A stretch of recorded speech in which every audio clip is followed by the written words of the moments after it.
বাসায় যাইয়া pant shirt খুলে থুইছো, তোর আম্মা কাজের মহিলা ধুইয়া রাখবে তোর জামা। অথচ তোর 25 বছর বয়স, উচিত ছিল নিজের জামা নিজে ধুবি, মায়ের কাপড়ও ধুইয়া দিবি। নিজের মশারিটা নিজে টানায় দিবি, মায়ের মশারিটাও টানায় দিবি। এই কি ছিল মায়ের কপাল।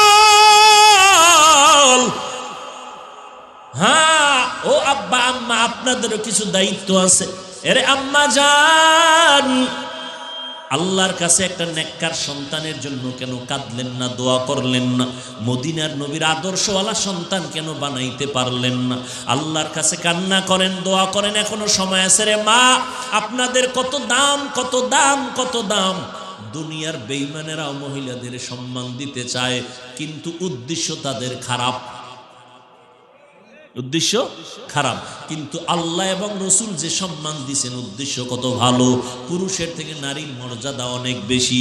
সমস্ত নারীরা নবীদের মায়ের মতো মা, সাহাবায়ে কেরামদের মায়ের মতো মা, আলেম হাফিজে কোরআনের মায়ের মতো মা। এই দুনিয়াতে ভালো ভালো যত সন্তান আসছে সব হলো ভালো মায়ের কারণে। এরে আম্মা জান, আপনারা আম্মা জান খাদিজা রাদিয়াল্লাহু তাআলা আনহার মতো নারী, ফাতেমা রাদিয়াল্লাহু তাআলা আনহার মতো নারী, আয়েশা রাদিয়াল্লাহু তাআলা আনহার মতো নারী, ইসমাঈল নবীর মা হাজেরা আলাইহিস সালামের মতো দামি নারী, ঈসা নবীর মা মারিয়াম আলাইহিস সালামের মতো দামি নারী। ফেরাউনের নাম শুনছেন তো? কত বড় বেঈমান। আর ওই ফেরাউনের ঘরে তার আপন স্ত্রীর নাম কি? আসিয়া। জানেননি আসিয়া কত বড় আল্লাহর বান্দি হয়ে গেল? রহমতের নবী বলেন, কিয়ামতের দিন আসিয়ার সাথে জান্নাতে আমার সাথে বিবাহের ব্যবস্থা হবে। যেই ফেরাউন আল্লাহর সাথে চ্যালেঞ্জ দিয়া নিজেরে খোদা দাবি করলো, আনা রাব্বুকুমুল আলা, ইমানের জবাই করলো, আমল করলো না, নিজেও নামাজ পড়ে না, ইমান আনে না, অন্য আনবে তাও পছন্দ করে না। এত বড় বেঈমান ফেরাউন, তার ঘরে আপন স্ত্রী আসিয়াকে আল্লাহ দিনের আলো দিয়ে কবুল করলেন।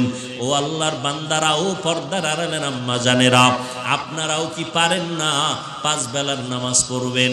আপনার মতো কত মা এখনো আছে নামাজ ছাড়ে না, স্বামীর মাল হেফাজত করে, সন্তানগুলোকে আদর্শ সন্তান বানাবার মেহনত করে।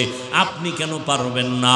মোবাইলে সময় নষ্ট করে না এমন বোনের অভাব নাই, লেখাপড়া করে, সতীত্ব বজায় রাখে, চরিত্র নষ্ট করে না। ও বোনেরা, আপনারা কেন পারবেন না? ও যুবক বাবারা, হেদায়াতের মালিক আমার আল্লাহ।